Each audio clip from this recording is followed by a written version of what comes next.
Bienvenidos a Hoy por Ti. Este es un espacio de sabiduría y resiliencia para ti.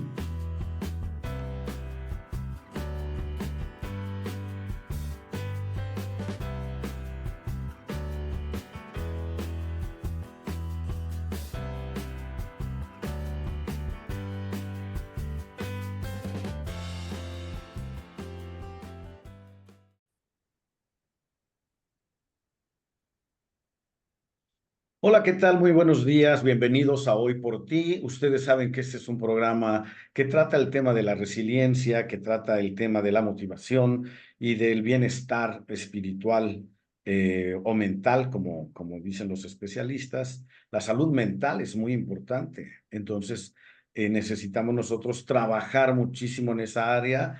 En mi último artículo que ustedes leyeron en la Unión de Morelos, hablo precisamente de la salud mental. Todo el mundo habla de la salud física y tienen un carnet del Seguro Social para que se atiendan por la diabetes, por cuestiones del corazón, por cuestiones de enfermedades físicas, pero hay algo que no se atiende o está oculto, que es precisamente la salud mental. Y es por esta razón que hoy comenzamos nuestra sección ya de entrevistas y la va a estrenar precisamente un gran amigo a quien conocí hace algunos años en Ciudad Juárez, Chihuahua, que es el doctor Alejandro Águila Tejeda, quien es una personalidad impresionantemente importante dentro del área de la suicidología. Él trata, previene, atiende todos los casos precisamente de suicidio y prevención, obviamente, del suicidio.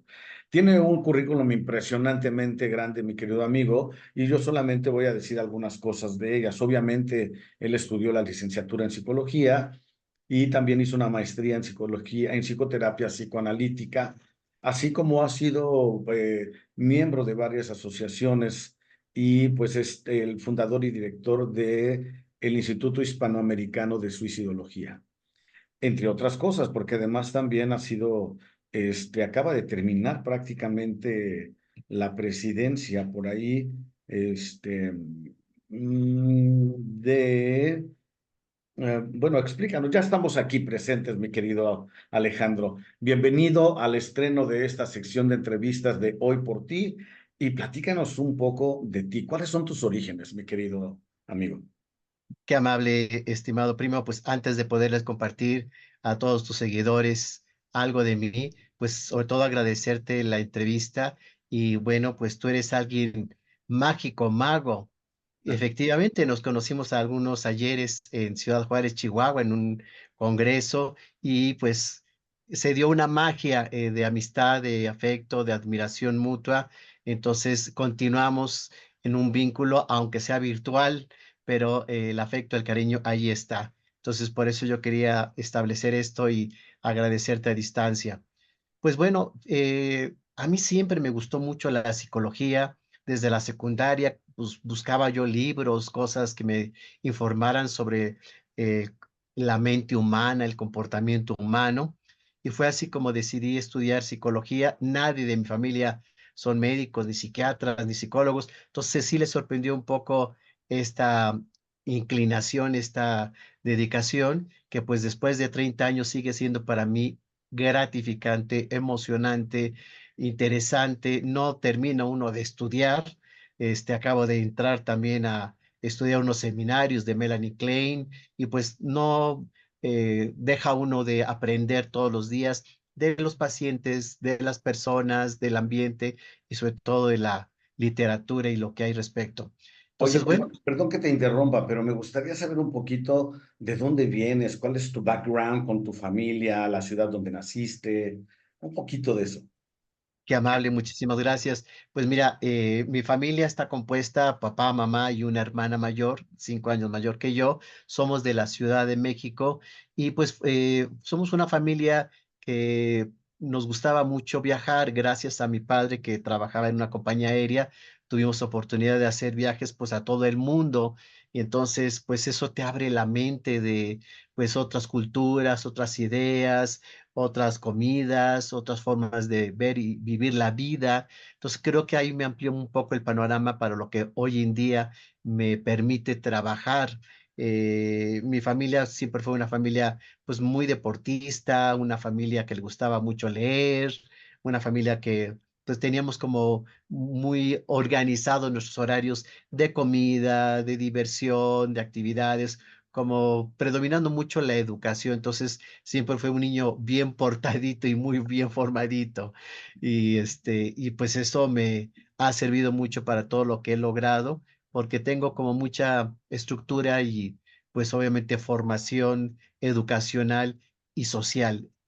Muy interesante esto porque acabo de ver un chiste. Bueno, yo estoy seguro que no es un chiste, es una anécdota, pero actualmente suena a chiste. Cuando hablo de mis orígenes, mi bisabuela tuvo alrededor de 14 hijos. Mi abuelita tuvo 9 hijos. Mi madre tuvo 6 hijos. Bien. Yo solamente 2. Actualmente, mi hija, pues tiene un gato. Es decir, que la familia y el número de miembros que ha tenido la familia ha cambiado increíblemente, de verdad. Y obviamente la forma de ver la vida antes no es nada comparado con lo que vivimos actualmente. En ese sentido, me gustaría saber cómo inicia tu interés por el suicidio, mi querido Alejandro. Cuando yo termino, pues, prácticamente estaba yo ya finalizando la carrera de psicología con la especialidad en el área clínica, pues había que hacer un servicio social, como muchos saben. Y yo entré al DIF, específicamente al Instituto Nacional de Salud Mental, hoy en día extinto, pero cuando entraba uno a hacer su servicio social, te pedían que además de las labores clínicas, de estudio y sobre todo de diagnóstico que hacíamos mucho allí, se incorporara uno a una investigación y el director me asignó ir al servicio médico forense. Esto fue muy fuerte para mí, primo, porque es bien difícil estar en un lugar como el forense y ver una autopsia psicológica. Es lo más impactante que he visto en mi vida, y tener que estar allí durante pues prácticamente un año para hacer una encuesta psicológica se llamaba la autopsia psicológica del paciente suicida. Me abrió el panorama enormemente porque encontré la frecuencia del suicidio, el suicidio en niños, que me sorprendió muchísimo, la crisis de la familia que va a recoger el cadáver de su ser querido, y que yo tenía que hacer la encuesta de quién era, que si era hombre, era mujer, si fumaba, no fumaba, si era soltero, casado, tenía hijos, era estudiante, era hombre. Todo, la información eran más de 100 preguntas. Entonces yo hablé con mi director y dije, doctor, esto me rebasa, es muy fuerte, muy difícil, yo necesito más preparación porque quiero compartirte, primo, y a toda la gente que nos ve y nos escucha, que los psicólogos no nos enseñan nada sobre el suicidio. Entonces, egresa uno de la carrera y sí te llegan pacientes suicidas, si es que eres clínico. Entonces, el director en ese entonces me preparó, me capacitó, me dio libros, me estuvo dando informes y me invitó a que una doctora que venía de Los Ángeles, habiendo capacitadose ella con Sneidman, que es el padre de la suicidología, ella me capacitó y me permitió verla trabajar en las entrevistas con los pacientes suicidas, y es allí como hago yo mi tesis de licenciatura sobre la cuestión suicida, y a partir de ahí empiezo a investigar, a estudiar, y todo suicida que llegaba al DIP, pues me lo pasaban a mí. Entonces me convertí en el suicidólogo del instituto. Posteriormente, y ya con mucho material y con recursos y elementos, hago el Instituto Nacional, perdón, el Instituto Hispanoamericano de Suicidología. Decidí que fuera hispanoamericano y no mexicano o no nacional, porque considero, primo, que además de la idiosincrasia que nos une a los latinos, también es el idioma. Entonces, por ello, hoy en día tenemos la gran ventaja de que hay sedes de nuestros cursos y diplomados en España, en Costa Rica, en Salvador, en Argentina, y en muchos países latinos, que podemos llegar hasta ellos a través exactamente, pues hoy en día en Zoom, y porque el idioma nos une. Oye, qué interesante lo que estás diciendo. La verdad es que imagínate, ¿no? Entrevistas con pacientes suicidas, ver los antecedentes después de una autopsia en alguien que se suicidó, son temas que yo creo que son muy poco conocidos, mi querido Alejandro. Y por otra parte, me gustaría saber, ¿hubo algún momento en esa temporada de estudiantes, en esa época de estudiante, que, que te haya impactado muchísimo, que te haya marcado tanto que dijiste, la verdad es que este tema es el mío y es mi vocación para toda la vida? Creo que yo lo dividiría en tres grandes partes. Uno, pues con todo el conocimiento que tenemos los psicólogos respecto a la mente humana, al comportamiento humano, poder dar ese alivio y esa ayuda a los familiares y amigos que su familiar se les suicidó. Y por ello, además de la suicidología, estudié tanatología, estudié logoterapia, perito en criminalística y muchas cosas más que me permitieron como ir armando lo que yo puedo hacer, ¿no?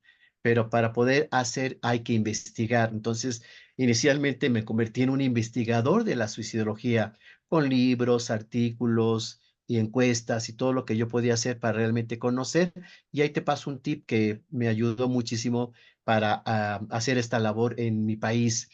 He podido recorrer cerca de 17, 18 estados de la República Mexicana precisamente llevando el diplomado y la información con pláticas y cursos, así como nos conocimos en Ciudad Juárez, que ahí también me dieron la oportunidad de hacer una gran labor porque es un estado y una región con mucho índice de suicidios.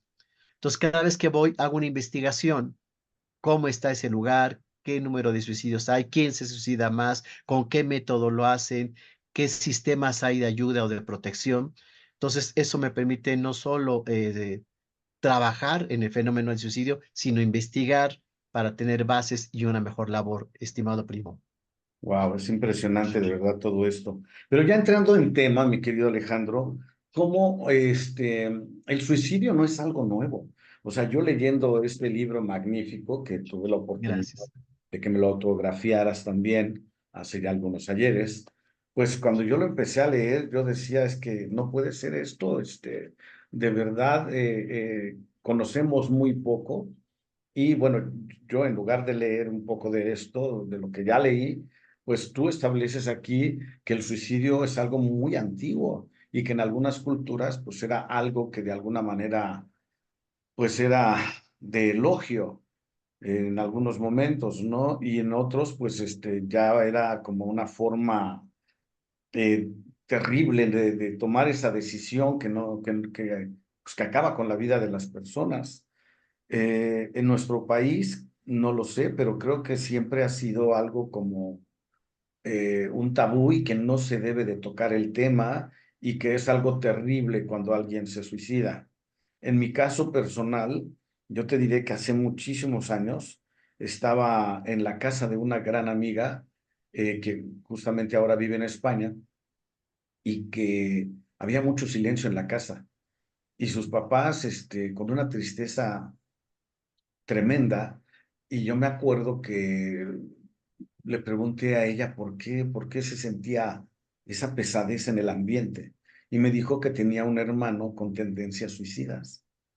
Yo en ese tiempo le dije, dame la oportunidad de hablar con él. Yo siempre he metido en el tema de la resiliencia, en el tema de la mediación, en muchas de estas cosas que tú ya sabes, pero no me lo permitieron porque era algo como prohibido. Entonces, este joven estaba aislado y justamente a un mes después de mi visita, más o menos, él se suicidó, ¿no?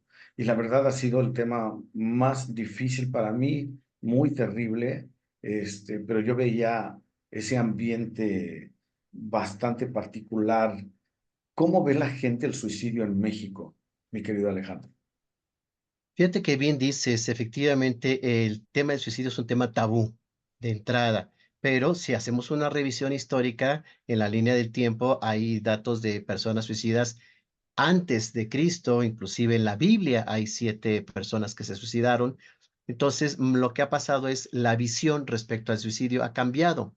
Si bien en la época antigua, en Oriente, el suicidio era visto como algo elogiable para aquellos que deseaban acabar con su vida y lo hacían bajo un ritual y cosas específicas. Hoy en día la situación del suicidio se ve como una condición patológica, como enfermiza, como que la persona está mal. La realidad es que lo que ocurre con la persona suicida es que hay una desesperanza. Y subrayen la palabra que encontramos en todo paciente suicida es desesperanza. A partir de allí podemos encontrar otras comorbilidades, es decir, otras situaciones que van de la mano. Sí, la depresión. Ya la Organización Mundial de la Salud nos había mencionado que en el 2022 iba a ser la causa número uno de incapacidad. Ya estamos en el 2024 y efectivamente la depresión ha ido incrementándose a nivel mundial y decimos que en la suicidología del 70 al 80% de los pacientes con riesgo suicida cursan con una depresión. O sea, hay que atender, hay que hacer un buen diagnóstico, porque la noticia que yo siempre quiero compartir con la gente es que la depresión se cura. Hoy en día hay muy buenos tratamientos, hoy en día hay muy buenos medicamentos, entonces necesitamos quitar este tabú de que el suicidio es malo, es pecado, no se debe, etcétera. La gente quiere acabar con un sufrimiento. Ya Albert Camus decía que el suicida prefiere el fin del horror más que un horror sin fin. Entonces necesitamos entender a la persona más que juzgarla, criticarla o aislarla. Esto que tú nos compartes de no se habla, al contrario, necesitamos hablarlo, hablarlo y hablarlo, porque desde el psicoanálisis decimos que lo que se habla no se actúa. En terapia, lo que yo hago con mis pacientes que intentaron quitarse la vida o que lo están pensando, hay que hablarlo para ver qué tan estructurada está esta intención suicida y a partir de allí ver la situación del riesgo. Qué interesante esto, ¿eh? Lo que se habla, no se actúa. Esto significa que obviamente si nosotros no sacamos lo que traemos, lo Sí. vamos a seguir teniendo allí y nos va a estar molestando. Y si lo seguimos ocultando, obviamente lo ocultamos en apariencia allá afuera, pero por dentro estoy sufriendo muchísimo, ¿eh? Y antes de pasar a la segunda pregunta que quiero hacerte, justamente en esta parte, no quiero ponerme como paciente, obviamente, ¿no? Pero llega una edad en la cual nosotros como adultos, pues terminamos nuestra actividad con los hijos. Entonces, obviamente llega a un punto, yo no sé si de verdad este, tenga todas estas consecuencias que hablan, el síndrome del nido vacío, etcétera, pero creo que todavía es más fuerte cuando somos padres solteros. Yo digo, porque eso es lo que yo estoy viviendo. O sea, de repente ya mis hijos, cada uno está haciendo su vida, ¿no? Mi hijo está haciendo su maestría del psicólogo en el Instituto Mm. Nacional de Salud Pública. Mi hija está haciendo una maestría en lengua y literatura en la Universidad de Syracuse en Nueva York. Y estoy completamente solo, vamos a decirlo así. Y entonces, pues de repente hay sentimientos que yo mismo decía, bueno, pero ¿por qué estoy sintiendo todo esto, no? Y obviamente creo yo le llamo a eso tristeza. Yo creo que nunca he tenido una depresión. ¿Cuál es la diferencia para poder entender si solamente estoy triste por algo o estoy deprimido, mi querido doctor? Sí, hay una gran diferencia porque el síndrome depresivo incluye muchas condiciones, muchas características, a diferencia de la tristeza que tiene la característica de que es temporal. Y la tristeza es normal. Es decir, yo le platico mucho a mis alumnos, no es lo mismo ir a ver una película triste y ponerse triste durante la película y pues sale uno y hace una subida normal y regresa al estado normal, ¿no? Claro. A eso nos referimos con una tristeza que es algo temporal, que es algo normal, que es algo se siente y qué bueno que se siente, porque fíjate que esto de la tristeza habla también de empatía. Si nos pone triste ver un perrito lastimado, un niño herido, una persona con una condición especial, pues obviamente estamos siendo empáticos. Entonces la tristeza va de la mano. A diferencia ya de un cuadro, un síndrome depresivo que debe durar más de 2 semanas, síntomas como no poder dormir bien, alteraciones en la alimentación, estados de ansiedad, de tensión, de irritabilidad y sobre todo la ideación de ya no quiero vivir o para qué sirve la vida o ojalá me muriera. Esas son las características más predominantes, más comunes de un cuadro depresivo que por supuesto debe de ser atendido para evitar, obviamente, uno, que se haga crónico y dos, que llegue a la condición suicida. Wow. Híjole, me pones a pensar muchas cosas, de verdad, porque sí, no es un tema así como que no nos puede pasar a muchos, son excepcionalmente algunos. Pero yo me acuerdo de un libro que compré hace muchos años, antes de que iniciara el nuevo milenio, que justamente decía que, que la enfermedad del futuro iba a ser la depresión. Tú ya lo confirmaste. Y en ese sentido, ahora estamos viviendo con muchas personas que tienen esa tendencia a la depresión. Y si hablamos de que existe esa tendencia, ¿cuáles grupos etarios son los más vulnerables? El INEGI nos ha informado que la edad de mayor suicidio es entre las edades 15 años a los 29 años, convirtiéndose desgraciadamente en la segunda causa de muerte por suicidio en México. 15 a 29 años de edad. Wow. Esto, qué bueno que me lo preguntas, primo, porque en lo personal a mí me duele mucho que nuestros jóvenes no estén apostando por la vida, sino estén decepcionados de la vida, ya no quieran continuar. Una persona entre 15 y 29 años de edad debería estar estudiando, trabajando, viviendo la vida, disfrutándola. Es una etapa muy bonita y es una etapa de desarrollo, crecimiento, productividad, formación, etcétera, y desgraciadamente se ha convertido ya en la segunda causa de muerte aquí en México. Mayormente lo intentan mujeres, pero más lo logran hombres, 4-1. ¿A qué se refiere esto o por qué podemos decir que esta es la condición? Tiene que ver con el método. El método de los hombres es un método mucho más severo: ahorcamiento, darse un balazo o aventarse de un precipicio, a diferencia de la mujer que mayormente lo hace tomando pastillas, ingiriendo venenos o cortándose las venas. Estos métodos de la mujer son rescatables, es decir, a alguien que toma veneno se le puede llevar a un hospital, le hace un lavado intestinal y se le rescata la vida. Igualmente, si se hizo un corte, una lesión en los brazos, en el cuello, en las muñecas, se le hace una cirugía y de esta forma se le rescata. Ahí está la situación de la diferencia. También, hablando de esta condición de la epidemiología respecto al suicidio, hay más suicidios en zonas urbanas que en zonas rurales. Wow.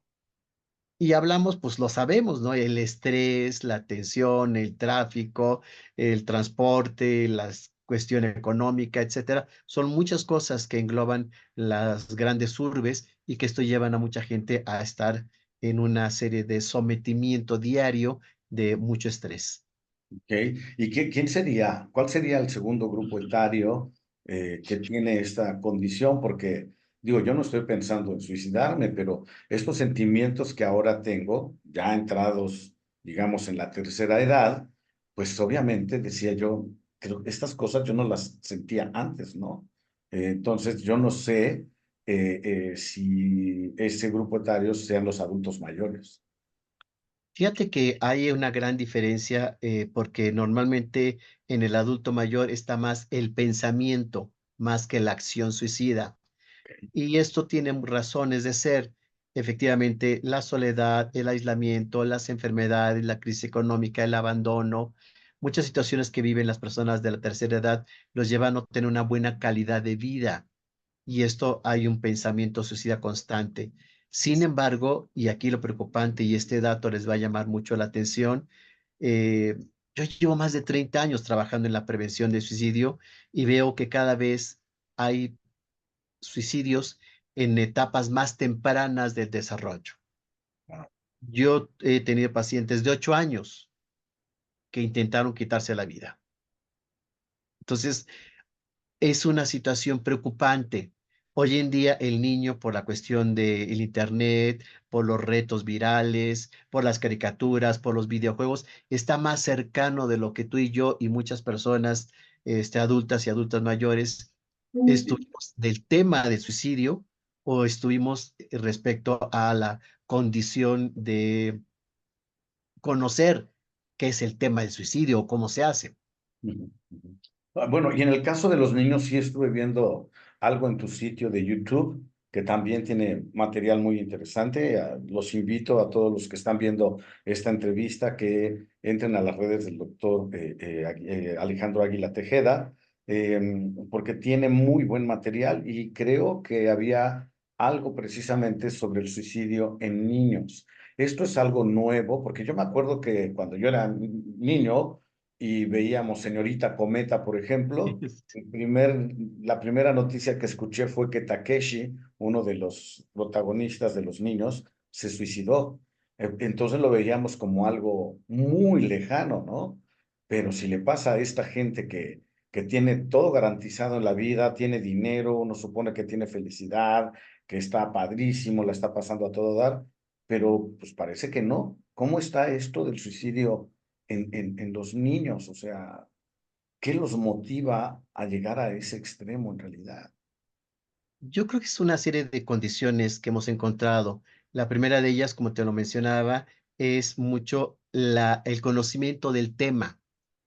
Ya lo ven en las caricaturas, por ahí hay un capítulo que dicen Creepy, que es creado, es artificial, la muerte de Calamargo, el mejor amigo de Bob Esponja. Y Sí, Bob Esponja es un personaje de niños. sí. Entonces, si su mejor amigo se suicida, pues ya el niño tiene ese conocimiento, esa información y empieza a cuestionarlo. Los videojuegos, por supuesto, los retos virales que Sí. hoy en día vemos y el acceso a Internet. Entonces tiene mucho más información y el tema se ha abierto, ya se sabe más, está más cercanía. Yo le pregunto siempre a mis alumnos adultos, ¿no? ¿A qué edad escucharon por primera vez la palabra suicidio? Y todo el mundo fue ya de adolescente, adolescente tardío o de adulto, nadie de niño. Y tú le preguntas hoy en día a un niño y un niño ya te habla acerca del suicidio, ya tiene mayor conocimiento y hay que recalcar aquí que la concepción de la muerte para el niño es muy diferente a la del adulto. El niño concibe la muerte como algo reversible. Me muero, pero al rato vuelvo a vivir, como el coyote con el correcaminos, ¿no? Que se cae, pero nada más se sacude y sigue corriendo, ¿no? Así percibe entonces el niño, entonces no lo concibe como algo definitivo. ¿Qué cosas tan duras? ¿Qué situación tan difícil estamos viviendo hoy en día? Pero es parte de el concepto de vida o de ritmo de vida que estamos llevando, ¿no? Y en este caso, bueno, ya nos hablaste de lo que es el suicidio y demás, pero ¿se podría hablar un poquito de las causas para suicidarse? ¿Hay alguna razón? Sí, muchas razones y es tan complejo que lo que hemos hecho en suicidología, aquí en el Instituto Panamericano de Suicidología, es clasificarlo por etapas del desarrollo. Ok, Yo tengo un diplomado que a través del diplomado la gente puede conocer estas características, estas banderas rojas, de acuerdo a la etapa, por ejemplo, de niños. Un niño que vive violencia, maltrato, abandono, divorcio mal manejado por parte de los padres, es un niño que no disfruta la vida y prefiere morir. En un adolescente hay muchas condiciones mucho más extremas porque el adolescente tiene mayor acceso, por ejemplo, a drogas y van vinculados mucho a la situación de las adicciones con el riesgo suicida. Y si además le agregamos el bullying, hoy tan frecuente, tan común, sobre todo en preadolescentes, y sumado a la crisis. Los adolescentes pasan por una crisis de identidad, una crisis social, una crisis económica, una crisis de identidad, etcétera. Entonces se van sumando condiciones en nuestros adolescentes. Para el adulto, pues la crisis económica, las crisis de etapa de desarrollo, qué logré, qué no logré. Hoy en día el adulto tiene más responsabilidades y pues muchos se la pasan trabajando mucho y viviendo poco, ¿no? Y para el adulto mayor, lo comentábamos anteriormente, pues el abandono, el aislamiento, la enfermedad y situaciones de crisis que los puede llevar a pensar que morir es una forma ya de dejar de sufrir.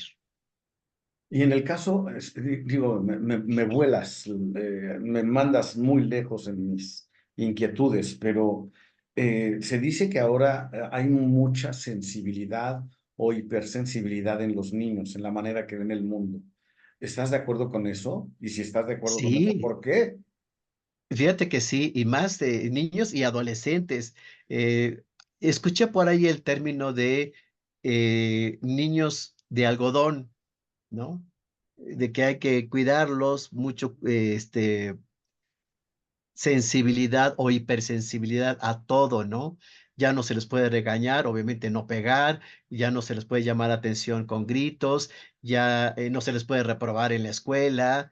Sí me explicó muchas situaciones que hay que proteger este desarrollo adecuado, sano, que hoy en día pues, está muy cuestionable cómo se maneja, pero ya hay una sobreexposición a los padres de qué sí se puede hacer o qué no se puede hacer. Wow, wow, pero eso también hace daño, ¿no? Yo, bueno, no sé si sepas tú o no, pero creo que sí lo sabes. Yo tuve la fortuna de vivir en China a los 20 años, 2 años, y me acuerdo de un dicho que ellos tienen que me parece muy interesante. Dice, si quieres buenos hijos en la vida, hazlos pasar un poco de frío y hazlos pasar un poco de hambre. O sea, ni tanto que queme al santo, ni tampoco que no lo alumbre. ¿Cuál es tu opinión con respecto a eso?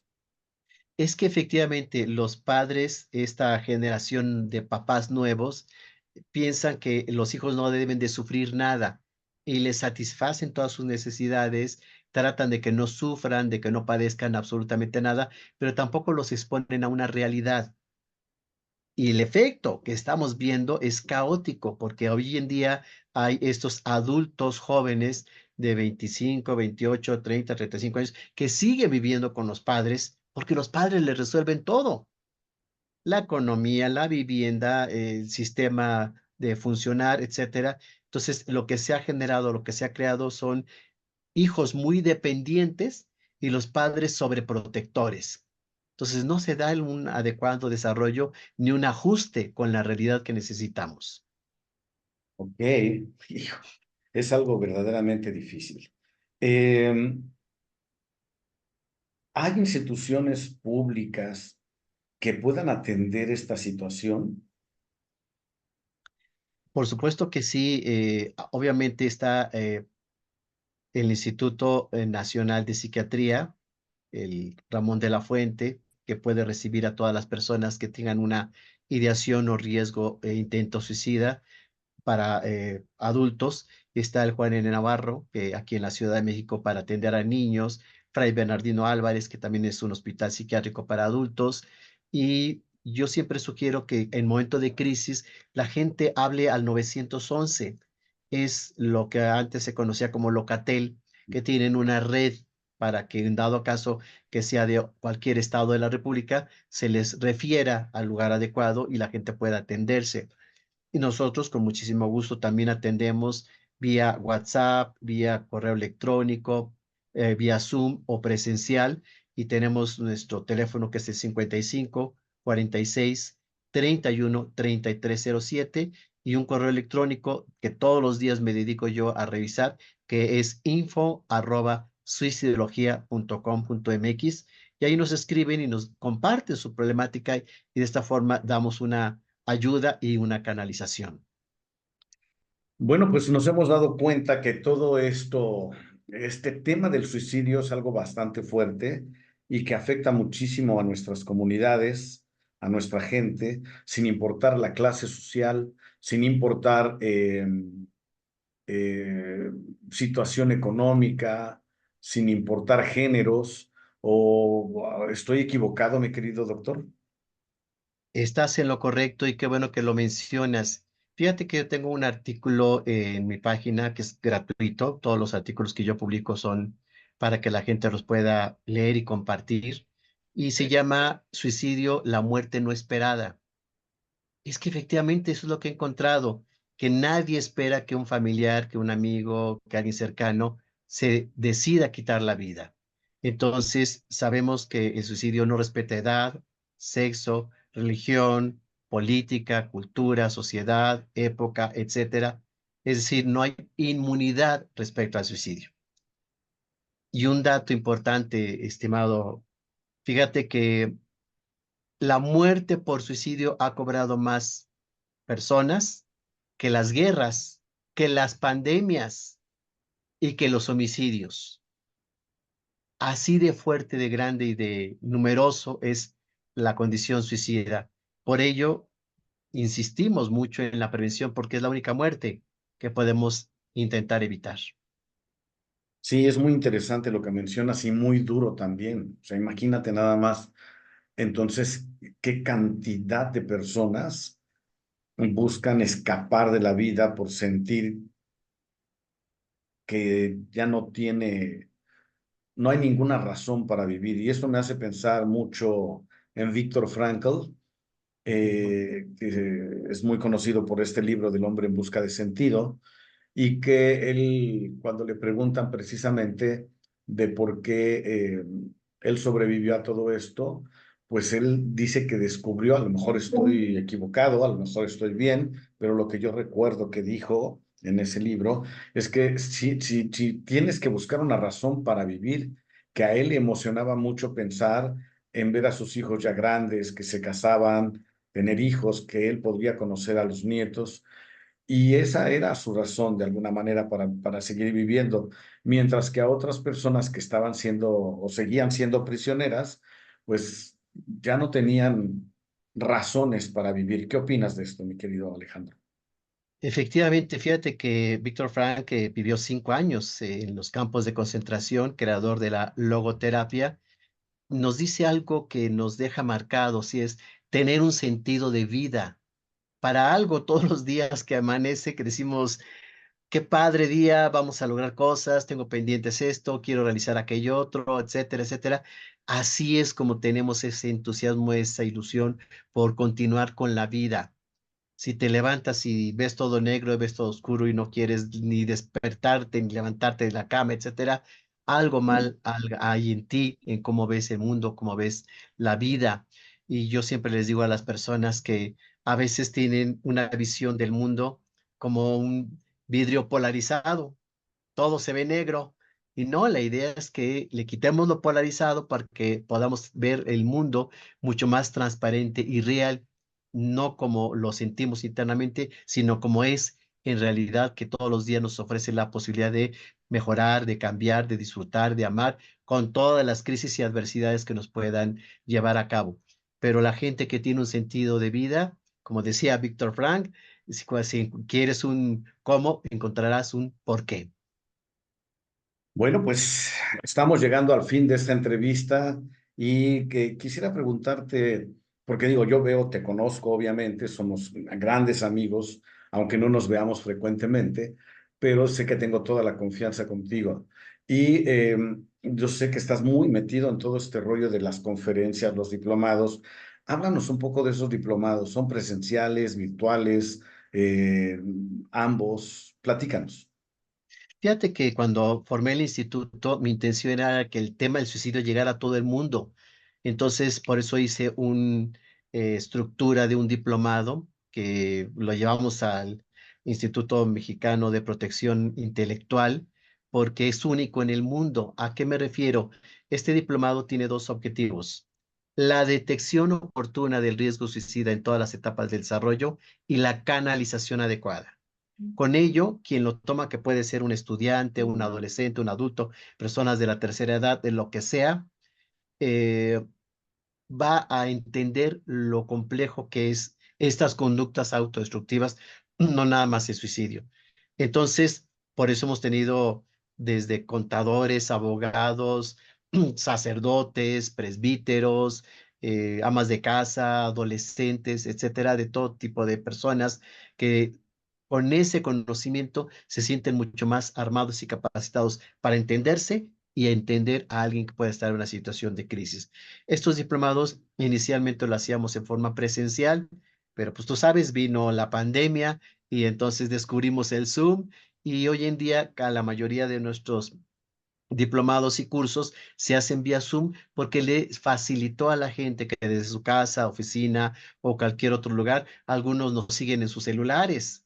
Entonces, así es como podemos llegar a muchas personas y estamos teniendo constantemente aperturas en muchos lugares de la República Mexicana a nivel internacional y aunque sean de México o donde sean, pueden inscribirse aunque sea otra sede. Y pues si me permites, daremos la página. Ahí encuentran los pósters, la información y cómo inscribirse, que es suicidología.com.mx.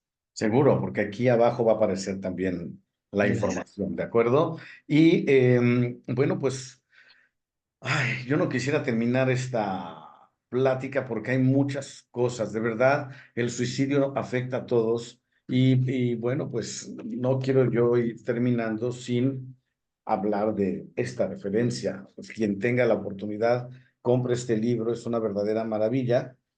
Y hay una parte en donde hablas de esa poesía suicida, escritores o artistas Ujú.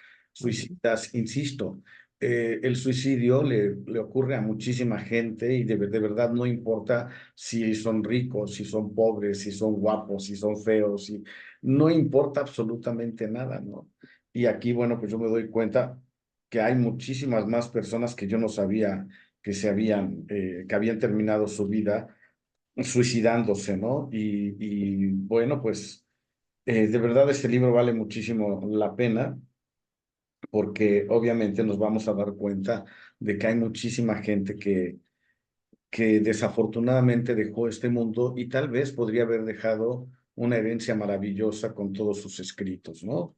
Así que bueno, este libro es muy recomendable, Suicidio, la última decisión, y obviamente es de mi querido amigo, el doctor Alejandro Águila Tejeda, ¿no? Y bueno, pues este programa, o mejor dicho, esta entrevista, te agradezco mucho que seas el padrino de esta entrevista, de esta nueva sección en el programa, y pues no solo hemos presentado el problema, sino también ahora sabemos dónde encontrar la solución. Así que bueno, vamos a estar en contacto. Obviamente, esta es la primera ocasión, pero seguramente habrá otras muchas en los que espero que nos acompañes. ¿De acuerdo? Yo encantado, por supuesto. Hay muchos temas que están ahí todavía de la mano. Hablar también, por supuesto, de la gente que sufre que un ser querido se vaya y toda la labor de la posvención, que es ese trabajo tanatológico y suicidológico que hacemos con los familiares y amigos de alguien que ya se suicidó. Muy bien. Bueno, pues estamos terminando ya esta primera entrevista de nuestro programa Hoy por Ti, que tiene esa intención, ¿no? Es un espacio de resiliencia y de sabiduría para ti y para todos los que estén contigo. ¿Algún último mensaje, mi querido Alejandro, que quieras dejar al público? Sí, ¿qué hacer cuando alguna persona nos dice que se quiere quitar la vida? Hijos, a veces nos sentimos abrumados por esta confidencia, por esta condición que nos comparte alguien, y lo importante es escuchar a la gente que está en una situación, no juzgar, no decirle que está mal, que es pecado, que está en un error, y sobre todo canalizar, porque sí es una situación que tiene que valorarse para determinar el nivel de riesgo y poder dar una ayuda adecuada. Muy bien, pues nos dejas pensando muchas cosas. Hay que sacarle sabor a la vida a pesar de toda la problemática que existe, si no tenemos trabajo, si tenemos algún problema con nuestra pareja, si nos sentimos solos. Hay muchas razones. Después de esto he aprendido que no es solamente una razón por la cual la persona toma la última decisión, sino que son muchas las razones y todas esas razones se pueden conjuntar precisamente para hacer de esto todavía una crisis más grave. Así que, amigas, amigos, tomen en cuenta todo esto y por favor, saben que también me pueden contactar a mí, pero vamos a dejar todos los datos, ya están todos los datos aquí del doctor Alejandro Águila para que se pongan en contacto. Mi querido Alejandro, muchas gracias, de verdad, de todo corazón, agradezco esta oportunidad y Dios mediante nos encontraremos muy pronto. Sí. Seguiremos en el camino, estimado, y muchas gracias por la invitación nuevamente. Bueno, pues muchas gracias, nos vemos a todos, cuídense y estamos en contacto. Recuerden, hoy por ti. Hasta pronto.